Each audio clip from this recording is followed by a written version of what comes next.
మానవత్వం అనేది ఖచ్చితంగా ఉండాల్సిన దానికన్నా ఇంకా ఎక్కువ కోషెంట్ ఉండాలి. Please be mindful of this. ఓ రూపాయి 2 రూపాయలు ఎక్కువ ఖర్చు పెట్టినా నాకు అభ్యంతరంలా, but keep in mind that you would have to be very humanitarian in your approach. So please be liberal there. మన వల్ల ఆ జిల్లాకు మంచి జరిగింది, మంచి కలెక్టర్ అని అనిపించుకునే కార్యక్రమం ఖచ్చితంగా చేయండి. So this is one very very important aspect that you would have to bear in mind. And ensure that those people whomsoever are evacuated, best of the facilities are provided there in those camps.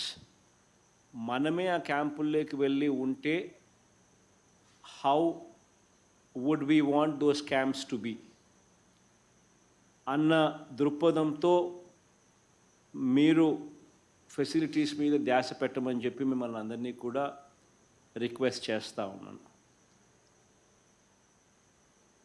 Simultaneously అక్కడి నుంచి ఒక family కానీ ఒక మనిషిని కానీ మళ్ళీ తిరిగి వెనక్కి పంపించేటప్పుడు ఖచ్చితంగా ప్రతి ఒక్కరి ఫ్యామిలీకి 2,000 రూపాయలు చేతిలో పెట్టి పంపించండి. ఒక్కొక్క ఇండివిజువల్ అయితే కనుక 1,000 రూపాయలు చేతిలో పెట్టి పంపించండి. ఒకవేళ ఇండివిజువల్ అయితే, ఫ్యామిలీ అయితే 2,000 రూపాయలు చేతిలో పెట్టి మళ్ళీ తను చిరునవ్వుతూనే ఇంటికి పంపించేట్టుగా చూసుకోండి. ఇంకొక విషయం కూడా గుర్తుపెట్టుకోవాల్సింది ఏంటంటే, స్పెషలీ ఈ థ్యాచ్డ్ హౌసెస్, ఈ కచ్చా హౌసెస్ని డీల్ చేసే విషయంలో మాత్రం కలెక్టర్లందరూ కూడా హ్యుమానిటేరియన్గా ప్రదర్శించండి అని అడుగుతాను. ఇక్కడ మాత్రం లిబరల్గా ఉండండి. ఎవరినైతే మనం తీసుకొని వచ్చి క్యాంపుల్లో పెడతామో అటువంటి వాళ్ళు, ఎవరైతే కచ్చా హౌసెస్లో ఉన్న వాళ్ళని ఎవరినైతే తీసుకొని వచ్చి మనం క్యాంపుల్లో పెడతామో వాళ్ళు మళ్ళీ అక్కడికి వెళ్ళి ఆ కచ్చా హౌసెస్ను మళ్ళీ వాళ్ళు నిర్మించుకోవాలి అని అనుకున్నప్పుడు ఖచ్చితంగా ఆ నిర్మించుకునే దానికోసం ఖచ్చితంగా 10,000 రూపాయలు ఖచ్చితంగా వాళ్ళకి ఇచ్చి వాళ్ళు ఆ కచ్చా హౌసెస్ను మళ్ళీ వాళ్ళు నిర్మించుకునేటట్టుగా వాళ్ళకు ఫెసిలిటేట్ చేయండి. ఇది వెరీ వెరీ ఇంపార్టెంట్. ఎందుకనంటే మీరు ఫెసిలిటేట్ చేయకపోతే they will not know where to go. And do not come up with any kind of wanting to save kind of a mentality there, where you classify the kacha house itself as partially damaged and fully damaged. Kacha house antene damaged. So దాంట్లో కూడా మళ్ళీ distinction తీసుకొని ఆ 10,000 కూడా మళ్ళీ cutting చేసి ఆ తక్కువ అమౌంట్ ఇవ్వాలని ఆలోచన చేయొద్దండి. Please be liberal there. If somebody is living in a kachcha house and somebody needs to go back there and once again live in a kachcha house and that kachcha house or that thatched house is no longer there or even damaged, it is one and the same.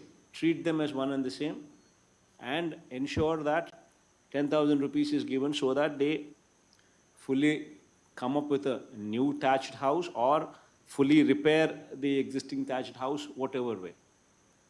But akkada cuttingలు చేసి వాళ్ళను partial కింద define చేసి వాళ్ళను రేపొద్దున do not add more burden to their lives. ఇది ఖచ్చితంగా గుర్తుపెట్టుకోండి. These are the times that we would have to show to them that there is empathy in us. These are the times that we would have to tell them that the government is with them, that we are with you ani. So just be mindful of that. Me control rooms establish చేయడము, ఆ control rooms మీ జిల్లా లెవెల్లో control rooms పెట్టుకోవడం దగ్గర నుంచి mandal లెవెల్లోకి control రూమ్స్ను తీసుకొని పోవడం. ఇప్పుడు సచివాలయ వ్యవస్థ కూడా వచ్చింది కాబట్టి సచివాలయం స్థాయిలోకి కూడా తీసుకొని పోయే కార్యక్రమం చూసుకోండి. వాలంటీర్స్ని అందరినీ కూడా మళ్ళీ గేరప్ చేయండి, వాలంటీర్స్ సచివాలయం సిబ్బందిని, so that everybody is on the alert and people especially who are living in low-lying areas వాటి మీద, ఆ గ్రామాల మీద, ఆ లంకల మీద ప్రత్యేకమైన ధ్యాస పెట్టండి, especially in evacuating people in those low lying areas. Then stock positions MLS పాయింట్స్లో అండ్ ఎఫ్పి షాప్స్లో అన్నింటినీ కూడా అవైలబిలిటీ ఆఫ్ ఎసెన్షియల్ కమోడిటీస్ మీద మళ్ళీ ఒకసారి పూర్తిగా రివ్యూలు తీసుకొని అన్నీ పర్ఫెక్ట్గా ఉన్నాయా లేదో కూడా గమనించుకోండి. Then availability of generators, especially ఈ లంక గ్రామాల దగ్గరికి మనం తీసుకొని పోయి మనం ఫెసిలిటేట్ చేయాల్సిన అవసరం ఉన్న పరిస్థితిలో ఈ CPWS schemes, supply of drinking waters effect కాకుండా జనరేటర్స్ను కూడా జాగ్రత్తగా పదిలం చేసుకునే కార్యక్రమం కూడా చూసుకోండి. అండ్ ఆల్సో హెల్త్ క్యాంప్స్ మీద కూడా ఒక ప్రత్యేకమైన ధ్యాస పెట్టండి. ద విలేజ్ క్లినిక్స్, ఈ పిహెచ్సిస్ని గేరప్ చేయండి. ఈ విలేజ్ క్లినిక్స్, పిహెచ్సిస్లో మందుల స్టాక్స్ కూడా సఫిషియెంట్గా ఉన్నాయా లేదా అన్నది ఒకసారి రీవిజిట్ చేయండి.